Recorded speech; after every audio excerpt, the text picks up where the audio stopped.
Oke, selamat siang sahabat SDM Indonesia.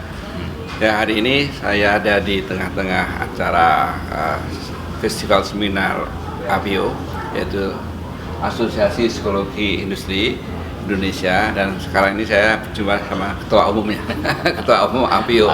Luar biasa. Mas, ini kan temanya tentang proses transformasi bisnis Indonesia nih. Ya. Nah, saya panggilnya Mas ini, sahabat. Ada, bisa kasih contoh nggak? Contoh psikologi industri dan organisasi itu berperan dalam transformasi bisnis yang selama ini mungkin sudah pernah Mas Parno lihat, dan apa sih contohnya? Bisa disampaikan. Baik, terima kasih Pak Kus. Ini kawan baik di dalam program ini di Inti Pesan dengan APIO melakukan proses ini. Nah, ketika kita bicara contoh di transformasi bisnis di Indonesia, nah, salah satunya adalah contoh bagaimana kita harus melakukan proses ini kan sekarang harus semakin efisien, semakin lean, kemudian semakin bisa lincah atau agile. Nah, problematikanya sebenarnya bukan di organisasinya kadang-kadang.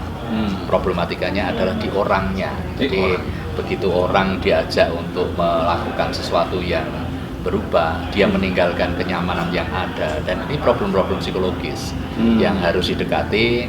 Sebenarnya juga tidak semata-mata psikologis, karena kita harus juga melakukan pendekatan secara perspektif ekonomisnya, tapi kemudian kita masuk secara manusia gimana. Misalnya saja, karena tuntutan efisiensi, tuntutan pertarungan kompetisi yang bagus, maka sebuah organisasi itu size-nya atau jumlahnya mungkin harus berkurang.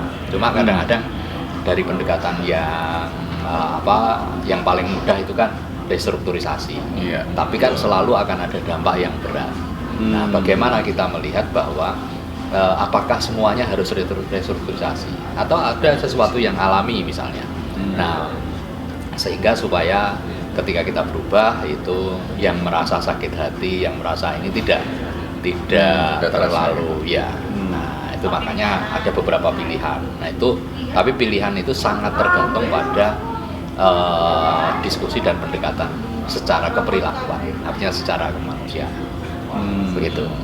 Itu untuk transformasi dalam bisnis ya. Kalau dalam kaitannya dengan teknologi ini, apa sih kayak peran para psikolog ini dalam transformasi digitalisasi, ada nggak di situ, Mas? Dari sisi teknologi, misalnya kalau dulu perubahan teknologi akan membuat orang itu berhenti sejenak. Nah, sekarang sebenarnya teknologinya bukan di teknologi dalam konteks fisik, tetapi konteksnya adalah di AI, artificial intelligence. Nah, sama kemudian kita bicara tentang bagaimana menggunakan data untuk melakukan satu proses pengambilan keputusan. Nah, itu kan basicnya adalah basic kita, begitu data kita harus running di proses teknologinya, dan decision behind atau beyond proses ini kan tetap manusia ya, dalam arti bahwa dia harus paham ketika misalnya AI sendiri itu kita juga nggak pernah akan bisa terhindar dari AI di dalam proses. Cuma bagaimana AI ini bisa kemudian menjadi alat bantu untuk mengambil keputusan yang relatif tepat, tapi tidak semata-mata konteks tepat dalam arti cepat gitu, tapi juga dalam arti gimana sih untuk nyaman secara manusia. Nah, itu tadi apa itu perannya para psikolog di situ dalam proses itu tadi? Ya, dia harus memahami ini apa sih yang terjadi ketika orang menerima sesuatu yang baru, satu, kemudian bagaimana proses adaptasinya, dan bagaimana yang paling penting itu adalah mereka sadar bahwa mereka lah yang berperan, bukan AI-nya, bukan teknologinya, tapi di balik teknologi dan AI itu dia yang harus melakukan prosesnya. Dan sentuhan kemanusiaan itu akan berkaitan dengan culture, berkaitan dengan budaya orang yang dihadapi, dan itu nggak bisa misalnya kita terjemah diskusi copy paste misalnya dari perusahaan apa ke perusahaan ini, nggak bisa. Dia harus betul-betul dipahami dulu di bisnis proses. Gitu, Pak. Oke, sahabat SDM Indonesia. Jadi ternyata memang fungsi seorang psikolog dalam organisasi itu tidak mudah ya. tadi disampaikan bahwa ketika ada transformasi digital, seorang psikolog juga harus berperan karena di situ ada impact dari penggunaan teknologi terhadap manusia itu ada. Kan disampaikan SDM-nya yang penting, sehingga di situ harus seorang psikolog membantu bagaimana cara-caranya para SDM tadi mengelola atau menggunakan AI dengan sempurna. Dan itu karena kalau dia stres sendiri juga itu, wah itu kalau sudah stres ya psikolog. Ya kalau yang ketika bicara stres yang kaitannya dengan aspek secara klinis gitu, kita akan refer di teman-teman yang spesialisasinya di masuk klinis. Tapi ada kolaborasi sepanjang problematikanya masih dalam lingkup personal di organisasi, kemudian personal di kelompok, dan secara organisasional kita masih bisa mengambil peran pendekatan untuk menyelesaikannya. Tapi kalau sampai pada proses biasanya sih relatif kecil, misalnya gangguan jiwanya atau gangguan mental, nah itu kita tetap harus berkolaborasi dengan psikolog lain ya.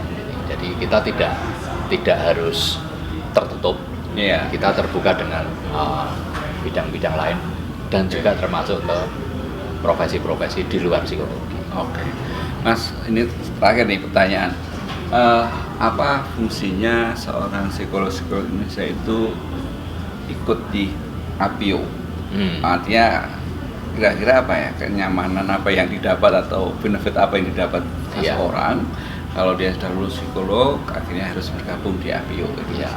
Bisa disebutkan? Ya, baik. Jadi APIO ini kan sebagai salah satu profesi, lembaga organisasi profesi yang sebenarnya kita punya kesempatan untuk saling belajar, kemudian saling memberi masukan, dan selama ini kita itu berkolaborasinya dengan juga profesi-profesi lain, dalam arti profesi di luar psikologi, terutama yang konteksnya organisasi.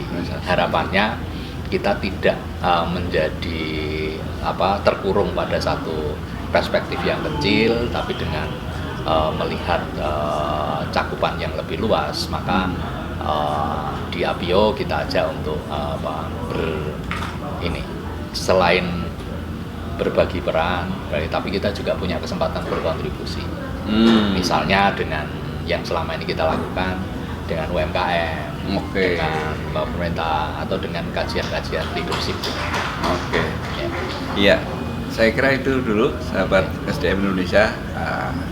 Tadi disampaikan bahwa ternyata teman-teman psikolog itu diharapkan untuk masuk ke APIO karena di situ kontribusi Anda sangat ditunggu oleh bangsa Indonesia. Banyak sekali aspek yang perlu uluran tangan dari teman-teman psikolog, khususnya psikolog industri dan organisasi. Demikian dari saya, terima kasih Mas. Sama-sama, matur nuwun. Assalamualaikum warahmatullahi wabarakatuh. Salam inti pesan. Salam APIO.